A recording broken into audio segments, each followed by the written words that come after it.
Your Highness, Your Excellencies, distinguished guests, ladies and gentlemen, it's a great pleasure for me to be back here in Doha. As Richard said, I've been to all three of the Doha Goals Forum, and I still vividly remember the first invitation that I got back after the London 2012 Olympic and Paralympic Games. And I was looking to have a bit of a rest, and it came through, and I hadn't obviously heard of it. It was the first time.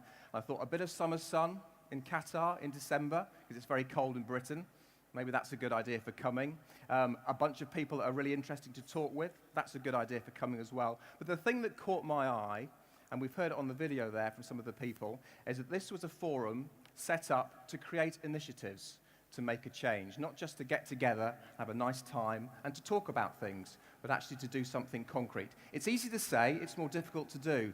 That's why I'm delighted to be hosting this next session, because I'm going to introduce you to some of the initiatives, concrete initiatives, that have come out of Doha Goals.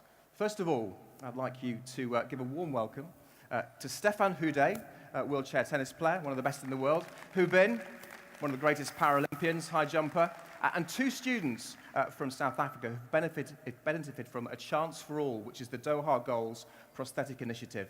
Nazipo and Natando. Stéphane, you've been involved with this initiative from the start. Just tell me a little bit about it.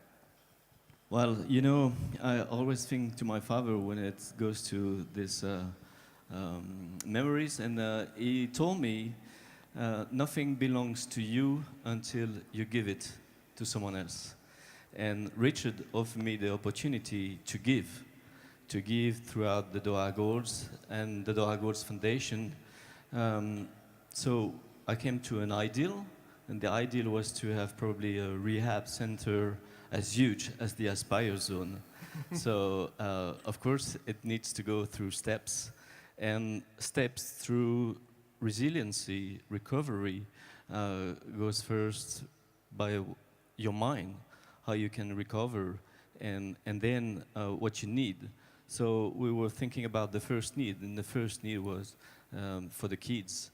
And we have the chance to have two kids from South Africa, and to start the initiative in Southern Africa with the delivery of prostheses first, but it's going to include also teaching how to use the prosthetic, how to probably also, but with the smile he has, it's better than other words. Natando, you've just got your new legs. How are they doing? They're doing good, sir. They're good? Yes, sir. You were playing football this morning? Yes, sir. But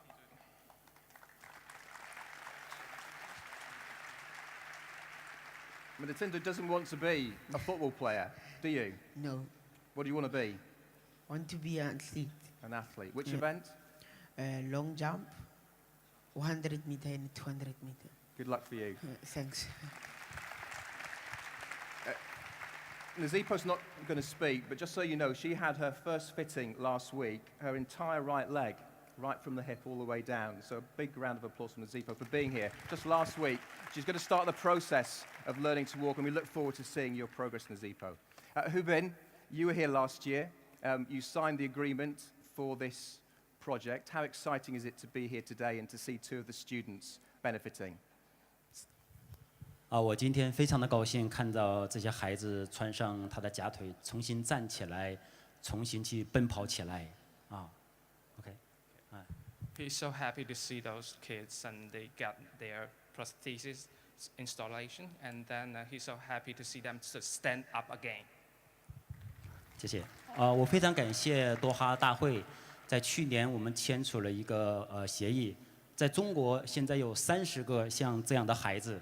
他们装上了假腿，他们站起来，父母看见他的时候，充满了希望，充满了未来。谢谢大会，谢谢 Richard。Okay, and he would like to give thanks to Doha Gold Forum, because now in China, within the last year, there are 30 children who got the prosthesis installation in last year. So he would like to give thanks.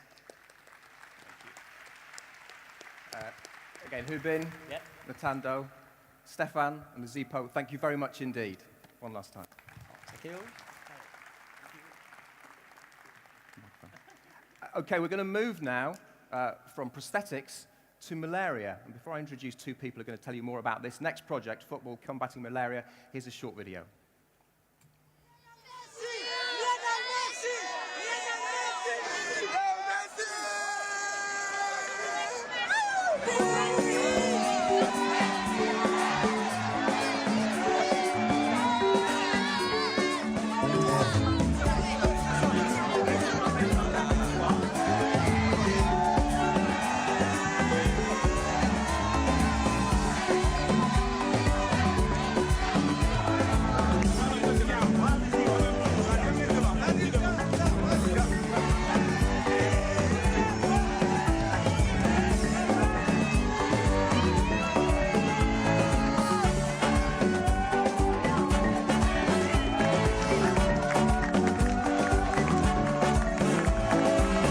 Le football peut faire des choses qu'aucun autre domaine peut faire. À travers du football, à travers l'image de Messi, on peut faire que les enfants qui n'aiment pas tellement dormir sous les moustiquaires, pour avoir une moustiquaire avec l'image de Messi et pouvoir dormir à côté de son idole, ça devient un cadeau.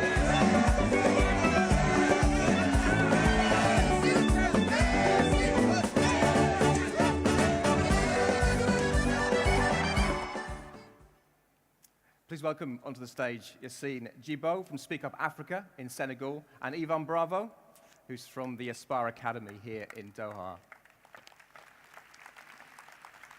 This is a joint initiative between the Lionel Messi Foundation, as you saw there, and also the Aspire Academy. And the agency on the ground is yours, Yassine. Just tell us a little bit more about the project. Thank you very much. The Football Combating Malaria campaign is an initiative by Aspire Zone Foundation, Aspire Academy, and the Leo Messi Foundation in order to eliminate malaria in Senegal. And this initiative was born out of the Aspire Football Dreams program that's currently being implemented in 10 countries in Africa right now. And I guess having Lionel Messi turn up does help. Absolutely. Lionel Messi is the champion that we all know and love, and for children in Senegal and in the communities, having him as the ambassador and them wanting to be him when they grow up is an extraordinary opportunity. And how big an issue is malaria? Malaria today is one of the biggest health challenges, and really using football and the power of football to address it is phenomenal. Today, one child dies every 60 seconds of malaria, and there are still 165 million cases per year of malaria, despite the fact that malaria is preventable and treatable. So there is a lot to be done, and we're hoping that this campaign will allow us to be able to accomplish malaria elimination. Thank you. Ivan, just tell us a little bit about Aspire's association with this and how you've facilitated it. Well, so thank you everybody for the opportunity. So obviously we run a large project called Aspire Football Dreams in Africa and other countries, and we do it based on our belief, like with the young champions we had here on the stage, that sport is such a powerful tool when it comes from the love of a sport and the joy of a sport and playing a sport. And when we go to these countries, we felt we needed to leave a legacy, and we needed to contribute not only to the dreams of these young individuals to get an education and to actually become one day football players, but also in those communities to see how we could contribute to something so important such as malaria. This is being treated by other organizations, and it's not the only initiative, but for us to be able to use Messi and to be able to use FC Barcelona, and we had to thank them with all of our heart because they do it in an altruistic way. You can see the reaction the boys get. You can see what the communities are, and you can see they were lining up a day before, 2 days before for the arrival. Malaria needs to be something that the kids learn about and they're educated about, so they use the nets and they want to actually prevent it and be careful about it. And when you bring sport, football, Messi, Barcelona and Aspire, that's what can happen. So we're incredibly proud of our partners on the ground, and we continue to expand the program over the years. Yassine, Ivan, thank you very much indeed. Great project. And where are the students? Where are the students? Can we hear you? That's a bit pathetic, frankly. Can I hear the students? That's a little bit better. I've got two of you lot up here. Please welcome Elif Meme and Mackenzie Murdoch. Please join us. Now, these two were sitting where you were sitting last year, but they've done something about it, which is one of the challenges of the Doha Goals Forum. We're going to hear about their projects in a second, but first of all, Elif, you have a few words in Arabic, don't you? Yes, I do. السلام عليكم. أشكركم لدعوتي لهذا الحدث الكبير وأنا أتشرف بتمثيل أسباير أكاديمي أمامكم اليوم. So, this time last year, or 11 months ago, because it was in December, you were sitting there and you were involved with Doha Goals Forum. So what inspired you to do something, and what did you do? Well, after being one of the 10 Romanian student ambassadors last year, I organized a running race whose aim was to demolish the cultural and generation biases in our locality, in Constanța. And the activity which inspired me to pass the Doha Goals baton was actually my first Doha Goals activity, the morning run with the champions. I recall that once I looked around at the multicultural diversity surrounding me, I was thrown into this expansive, amazing feeling of connection with all those youngsters from around the world that were very different for me, yet carrying the same interest as mine, which is sport. And then I realized that I wanted to make other people experience those feelings as well. And you had an amazing run, didn't you? A 5-kilometer run, and there was a 2-year-old taking part, and there was a dog, and cycling. It was all sorts, wasn't there? Yes, it was a 5-kilometer run. It wasn't a stiff run because we wanted to offer an organized environment to all those passionate about sports to compete in. All the participants received T-shirts, the winners' medals, and we had 600 participants, from which the youngest was 2 years old, as you said. The oldest was 80 years old. While the most inspirational was an athlete in a wheelchair, and the most popular was a former world-renowned boxing champion. I travelled out yesterday with the Olympic 100-metre champion from 1992, Linford Christie, who was groaning at the thought of going up at 7:30 in the morning to do the run with the champions. But you never know what happens when you do a run with the champions. Something like this happens. Elif, thank you very much. That's brilliant. Thank you, too. So, Mackenzie, tell us about your experience from your visit here last year. Yeah, for sure. Well, Mackenzie Johnson, who is my partner and really good friend, had the opportunity to be one of Olympiasm for Humanity's Canadian delegation, and so that way we were able to attend last year's forum in Doha Goals. So we were so inspired, the fact that we got to represent our own country in Qatar and have this amazing opportunity to learn about sports in this way. So yeah, that was really good. That's what my experience was there. Okay, and you take people out to Olympia, don't you? That's your aim. Yeah, okay, so our program is, we created an initiative called Traveling for Change, which raises funds to sponsor individuals to attend Olympiasm for Humanity's Praxis program in Olympia, Greece. And Olympiasm for Humanity provides participants with the inspiration, education, tools, and support to start up your own humanitarian programs using sport for social change. So yeah, this year was our first successful Traveling for Change event, and we actually raised enough money with a lot of support from the community to sponsor 1 full and 4 partial scholarships to go to Greece.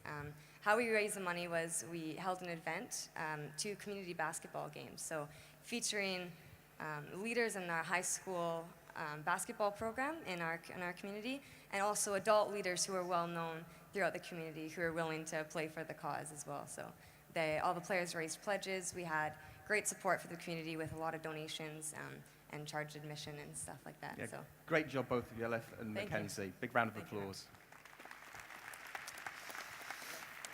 Okay. And we'll see a couple of you students there up here next year telling us about your initiatives that you've done. The next initiative we're going to look at is the Doha Goals Sport Fields Initiative. Please welcome up alongside me Andrew GETTIG, who's the Vice President of Connor Sport Court International. Thank you. Andrew, you're very welcome. This was one of the very first ideas that the Doha Goals Forum had. So just tell me about your involvement and how it's developed. This was entirely their idea. It wasn't our idea. We are a manufacturer. My company is just a business. But we specialize in surfaces and sports surfaces in particular.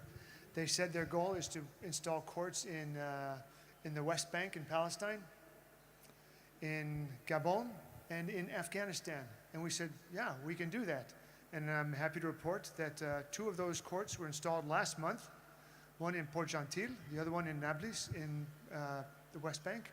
And the third one is at the border right now between Pakistan and Afghanistan, waiting to get through customs. Okay. One of the nice things as well was, and I've seen some of the pictures, I'm not sure if they're going to come up at any stage, is that the young people who are going to use the courts were helping to install them. Actually, they got a picture right there. That's it in the corner, yeah. It was important to the organizers, and it's important to us, that the communities have some sense of ownership. It's not just something that's dropped off, we take pictures and wave and goodbye, but that the local community, they helped with the installation, the preparation, because when they do that, they feel they own it, and when we leave, they're planning the programming, they're training the coaches, they're putting things together for the young people in the community to be able to participate. And those courts, these are world-class courts. They're approved for international competition, and there you have the kids installing the basketball hoop. That's brilliant. Good luck on getting it across the border into Afghanistan. Excellent. Andrew, thanks very much indeed. Big round of applause for Andrew and the work he's doing. The final initiative we're going to look at is called Global Watch. And before I invite Tokyo Sequela onto the stage, here is a video about his initiative. The Global Watch program is a powerful effort by the Mandela Foundation, the SEXWALE Foundation, and the Doha Goals Foundation to end racism in sports. FIFA and the global football community stands with you. Ladies and gentlemen, show the red card to racism. I applaud Global Watch and their efforts to stop racism in sport and keep it out of our lives. With the launch of the Global Watch initiative, let us unite our voices against discrimination in all its forms and in all sports, and with one voice, say no to racism. One of the lessons that sport must teach us is that it says no to racism. Barcelona dona suport al Global Watch. Para dizer não ao racismo. To say no to discrimination in the sports across the world. El deporte une a los hombres. Et ceci est le véritable esprit sportif. Let's do it for Nelson Mandela.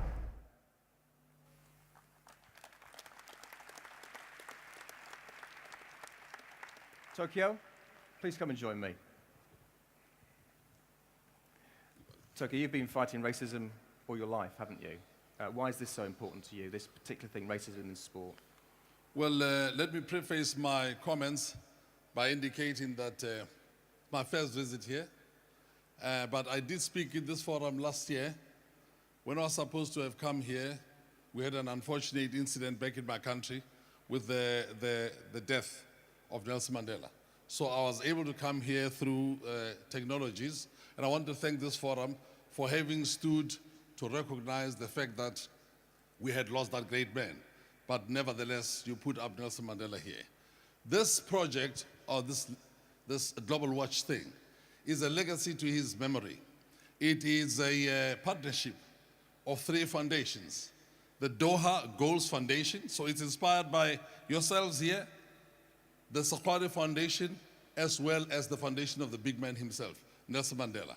Speaking from the side of FIFA, as a member of FIFA, FIFA started the No to Racism campaign in football. But it gave me an idea. As a freedom fighter, spending 15 years in prison with Nelson Mandela, he got 27, I got 15, so I had a discount. And I said, we're fighting with Blatter against racism in football. But this thing has got a problem in much broader areas of society. So I made a call that let's fight it in all sports so that it doesn't divide this kind of mankind, the rainbow nation that you see here. We briefed Nelson Mandela before his passing away. He is behind this because it's legacy. The people that you saw there, it just took one phone call to call a number of those people, Nobel Prize winners. They came, all of them. And I don't want us to take sides here because you are talking too much about Barcelona. Last week I was with Cristiano and the others. So Real Madrid is also behind this. I don't want politics of football. Give them an applause as well. For Cristiano, for Cristiano. But Tokyo, there's a lot of work, isn't there, around, I'm okay, because I've got my mic there, but it's good. I thought I was yeah, you were helping me, it's good. There's a lot of work already about racism in football. What particularly is Global Watch going to do? Global Watch is a call to action by all right-thinking people to take a stand to say no to racism in all sports, because racism is a divider. Nelson Mandela says sport has the power to change the world. It has got the power to inspire, to do all sorts of things. So on the 20th of this month, ladies and gentlemen, we'll be having a global summit in Johannesburg, in South Africa. At that global summit, where a number of you, those of you who have not registered, you can see me here or go to that space there of Global Watch. That global summit has got the objective of arriving at a global charter that governs the basic principles of people, the do's and don'ts in sports worldwide. Number two, after that global charter, we're going to have a global barometer. You have barometers on poverty, on wealth, and all sorts of things. It's high time that there is a barometer around the questions of racism. So that summit will arrive also at a barometer. The barometer is going to gauge how people conduct themselves, how they behave in respect of sports, and is going to be having an index that will be released every once a year, where we gauge countries within red, within green, as well as yellow. So that's what Global Watch is, and we hope that the summit is going to be successful. I must say, a friend of mine, Sheikh Faisal here, you've done a great job with this. We hope to see you in South Africa in the coming 2 weeks. I thank you. Tokyo, thank you very much indeed. A round of applause for Tokyo. And indeed, for all of our representatives from the initiatives, and I'm sure this will become a regular feature at Doha Goals Forum when we hear of all the exciting things that have been achieved. But for now, thank you very much indeed.